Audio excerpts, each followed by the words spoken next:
Assalamualaikum warahmatullahi wabarakatuh. Selamat pagi semuanya. Pada kesempatan pagi ini, kami dari kelompok 1 yang terdiri dari Dwi Setianingsih, Laili Angelina, dan Rifki Nailatul Muna akan membawakan materi Toharoh pada matkul praktik ibadah. Mohon disimak baik-baik penjelasan dari kelompok kami. Pertama, jadi Toharoh itu artinya suci dari hadas dan najis. Maksudnya adalah bersih dan terbebas dari kotoran atau najis yang terlihat maupun tidak terlihat yang dapat menghalangi aktivitas kita dalam beribadah, seperti sholat atau ibadah lainnya. Nah, di sini ada pembagian air menurut segi hukumnya menjadi 4 bagian. Yang pertama ada air mutlak. Air mutlak itu adalah air suci dan mensucikan. Maksudnya di sini adalah air yang masih murni dan belum tercampur oleh najis. Jadi air tersebut bisa digunakan untuk bersuci. Yang kedua ada air musyamas. Air musyamas itu air suci mensucikan tetapi makruh digunakan, yaitu air yang dipanaskan dengan matahari di tempat logam yang bukan emas. Misalnya, kita memanaskan air di atas tembaga, besi, baja, aluminium. Itu tidak bisa digunakan bersuci karena tempat itu mudah untuk berkarat. Yang ketiga ada air mustakmal. Air mustakmal itu air suci tetapi tidak mensucikan. Maksudnya adalah air tersebut sebelumnya sudah dipakai oleh orang yang berwudu, maka air tersebut tidak bisa kita pakai untuk bersuci. Yang terakhir itu ada air mutanajis. Air mutanajis itu air kurang 2 kulah yang terkena najis. Apa itu 2 kulah? Apa itu kulah? Kulah itu adalah ukuran volume yang dipakai pada zaman Rasulullah SAW masih hidup. Kalau dalam ukuran sekarang ini kira-kira 270 liter. Jadi apabila air dalam wadah yang isinya kurang dari 270 liter dan sudah terkena najis, maka air tersebut tidak dapat digunakan untuk bersuci. Nah, itu adalah 4 pembagian air dari segi hukum. Selanjutnya adalah macam-macam air. Macam-macam ada 7. Air ini maksudnya air mutlak atau air yang bisa digunakan untuk bersuci dan mensucikan. Yang pertama ada air laut. Air laut ini bisa digunakan untuk bersuci bagi para nelayan atau orang-orang yang sedang berada di laut. Yang kedua ada air telaga. Air telaga ini air danau. Ya, air telaga ini air danau. Bisa dipakai untuk bersuci karena airnya bersih tuh. Lihat kan bersih. Yang ketiga, ya maaf ya ini nggak kelihatan kalingan muka saya. Tapi ini yang ketiga adalah air sungai. Air sungai bisa digunakan untuk bersuci, tapi tidak semua air sungai bisa digunakan untuk bersuci karena sekarang air sungai kan banyak yang sudah tercemar tuh. Banyak sampah, ya sudah airnya butek. Jadi kalian kalau mau bersuci di air sungai harus pandai untuk milih-milih mana air sungai yang masih bersih dan suci. Yang keempat ada mata air. Mata air itu adalah air yang memancar dari bumi. Selain bisa untuk bersuci, mata air ini juga bisa untuk minum. Ya. Yang kelima ada air embun.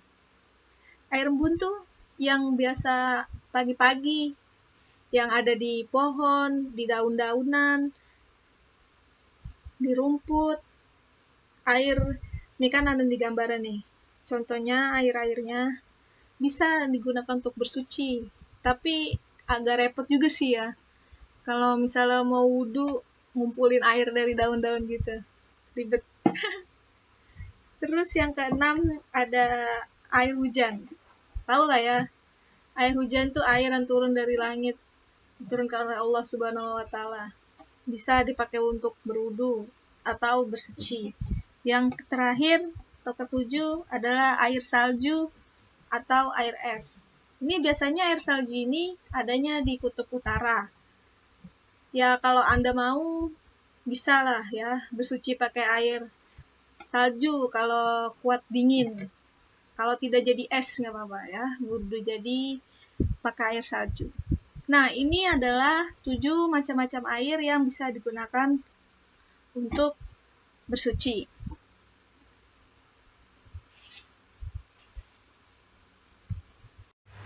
Assalamualaikum warahmatullahi wabarakatuh. Sini saya akan menjelaskan sedikit apakah air mineral atau air kemasan boleh dipakai untuk bersuci atau tidak. Di sini saya mengambil contoh air mineral yang saya ambil dari galon rumah saya, ya, bukan rumah tetangga. Pada hakikatnya air kemasan biasanya dipakai untuk minum. Lalu bagaimana hukumnya jika dipakai untuk bersuci? Apakah boleh? Air mineral kemasan seperti aqua dan jenisnya dihukumi suci dan mensucikan, juga termasuk kategori air mutlak yang sebelumnya sudah saya jelaskan di PPT tentang macam-macam air, pembagian air. Ya. Ini itu air mineral termasuk air mutlak yang bisa digunakan untuk minum dan bersuci. Karena meskipun dalam pengolahan air mineral dicampur dengan bahan tertentu, namun bahan tersebut tidak sampai merubah status air mineral dari kategori air mutlak. Perubahan yang diakibatkan bahan campuran saat pengolahan air mineral hanya sedikit, baik pada warna, rasa, dan baunya. Karena itu, air mineral tetap dikategorikan sebagai air mutlak yang bisa dipakai untuk bersuci. Dalam kitab Hasyiatul Bajuri, Imam Al-Bajuri mengatakan, jika bahan campuran tidak menghalangi kemutlakan nama air, seperti sedikit terjadi perubahan air karena bercampur dengan benda suci lain atau zat yang sifatnya menyerupai air dan antara zat dan air bisa dibedakan, namun tidak merubah sifat air, maka bahan campuran tersebut tidak merusak kesucian air. Air tersebut tetap bisa mensucikan pada lainnya.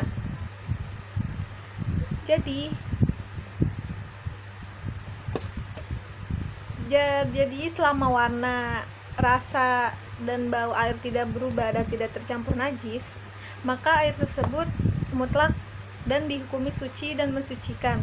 Contoh air yang berubah sedikit karena ada campuran bahan tertentu adalah air mineral dan sejenisnya. Karena itu, air kemasan boleh digunakan untuk bersuci seperti wudhu dan istinja.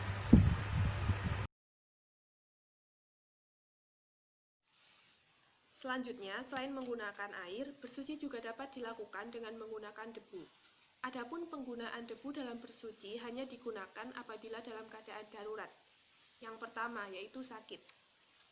Adapun kriteria sakit itu sendiri adalah tidak boleh menyentuh air sama sekali. Jadi ketika sakit, kita tidak diperbolehkan untuk menyentuh air, maka diperbolehkan untuk menggunakan debu sebagai alat bersuci. Selanjutnya, apabila dalam keadaan sakit dan jika menyentuh air, maka sakit tersebut akan bertambah parah. Maka diperbolehkan untuk menggunakan debu sebagai pengganti air untuk bersuci. Yang kedua, apabila tidak ditemukannya air. Jadi apabila dalam kondisi tidak ada air sama sekali atau mungkin ada air tapi tidak mencukupi untuk melakukan wudhu ataupun mandi besar, maka diperbolehkan menggunakan debu. Seperti halnya apabila berada di daerah yang memang jarang ada air atau di sana menumbuhkan air itu susah, maka diperbolehkan untuk menggunakan debu sebagai alat bersuci. Selanjutnya, adapun syarat-syarat penggunaan debu untuk bersuci ialah yang pertama, suci. Debu yang digunakan untuk bersuci haruslah debu yang suci. Adapun yang dimaksud dengan debu yang suci ialah apabila debu tersebut tidak tercampur dengan najis ataupun tidak berada di tempat-tempat yang najis. Yang kedua, tidak mustakmal. Adapun yang dimaksud dengan mustakmal di sini adalah debu tersebut belum digunakan untuk bersuci sebelumnya. Seperti contoh, apabila kita sudah menggunakan debu yang tertempel di dinding, maka kita tidak bisa mengambil debu di dinding yang sama. Kita harus mencari debu di permukaan dinding yang lain. Jadi tidak boleh digunakan untuk 2 kali, hanya bisa digunakan untuk 1 kali saja. Yang ketiga, debu tidaklah basah ataupun tercampur dengan najis. Jadi debu yang dipakai untuk bersuci tidak boleh dalam keadaan basah. Jadi debunya harus dalam keadaan kering. Dan tidak boleh pula tercampur dengan najis atau berada di tempat yang najis. Selanjutnya, debu yang bisa digunakan untuk bersuci dapat ditemukan di beberapa tempat seperti di permukaan dinding, permukaan kursi, meja, jendela, batu, dan permukaan-permukaan yang lainnya. Yang perlu ditekankan dalam penggunaan debu adalah seperti yang saya katakan sebelumnya, debu tersebut haruslah benar-benar debu yang suci. Kita harus memastikan bahwa debu merupakan debu yang suci dan berada di tempat yang suci pula, tidak tercampur najis ataupun kotoran-kotoran yang lainnya. Selain itu, penggunaan debu hanya bisa digunakan untuk 1 kali saja. Jadi dalam satu tempat kita mengambil debu, setelah digunakan untuk bertayamum, maka harus mengambil di permukaan benda yang lainnya.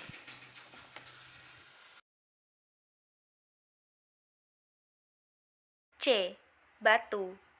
Membersihkan dan menyucikan kotoran atau najis dari tempat keluarnya air seni dan kotoran kita ini disebut dengan istinja. Nah, di sini juga disebutkan hadis riwayat Bukhari dan Muslim. Dalil tentang tata cara tersebut dapat ditemukan dalam salah satu hadis yang diriwayatkan oleh sahabat Nabi Anas bin Malik. Dia berkata, Rasulullah SAW masuk ke tempat buang hajat, lalu saya dan seorang pemuda sebaya saya membawakan 1 bejana dari air dan 1 tombak kecil, lalu beliau beristinja atau bersuci dengan air tersebut. Nah, namun jika tidak ada air bersih, alat bersuci yang bisa dijadikan pilihan berikutnya adalah batu atau benda sejenisnya yang bersih dan bersuci. Ini ada hadis riwayat Ahmad, Nasai, dan Abu Dawud.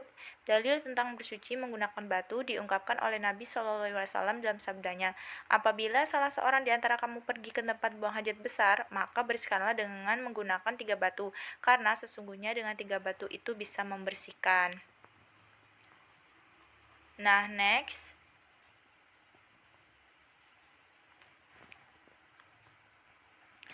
Syekh Salim bin Sumair Al-Hadrami dalam kitab Safinatun Najah menyebutkan 8 syarat yang harus dipenuhi ketika beristinja hanya menggunakan batu. Yang pertama, dengan menggunakan 3 buah batu. Yang kedua, batu yang dipilih dapat membersihkan tempat keluarnya najis. Yang ketiga, najisnya belum sampai kering. Yang keempat, najisnya belum berpindah tempat. Yang kelima, najisnya tidak terkena benda najis yang lainnya. Yang keenam, najisnya tidak melampaui safaha dan hasyafa. Yang ketujuh, najisnya tidak terkena air. Dan yang terakhir, batu yang digunakan suci. Nah, untuk penjelasan batu yang bisa digunakan, next di video selanjutnya. Nah guys, aku bakal jelasin ke kalian batu yang bisa digunakan untuk beristinja. Jadi hadis riwayat Bukhari dan Muslim berkata, apabila seseorang ingin beristinja menggunakan batu, hendaklah yang ganjil. Nah, di sini aku punya 2 metode, guys. Metode pertama itu 1 batu, metode kedua itu 3 batu. Yang pertama, gimana sih kok bisa 1 batu gitu? Ya nggak bersih dong gitu. ya kita cari batunya tuh yang 3 sisi gitu loh, 1, 2, 3 gitu, pokoknya jangan sampai, pokoknya batunya yang besar guys, ini kan kekecilan gitu loh. Kalau batu segini nih cuma sekali usap kalau menurut aku nih, ini cuma contoh aja, soalnya ya batunya nggak mungkin kan gede gitu ya, tapi nggak gede-gede amat, tapi memiliki 3 sisi gitu loh ya guys. Jadi masing-masing 1 sisi itu cuma 1 kali usap. Nah, metode yang kedua itu menggunakan 3 batu. Nah, ini sama juga, 1 kali usapan. Nah, usahain kalian itu cari batunya jangan yang kayak gini guys, ini yang gerinjil-gerinjil kayak gini loh, nanti tuh malah tergores itunya kalian, kan malah jadi bahaya dong.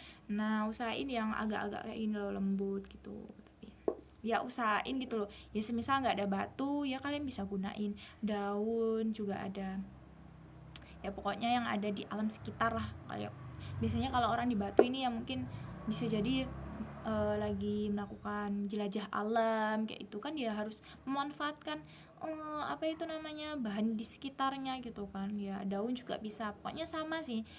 Intinya tuh syaratnya tiga usapan guys gitu, sama tisu juga sama 3 usapan juga guys kalau pakai tisu. Tapi kalau ya misal ada air ya gunain air aja gitu loh guys.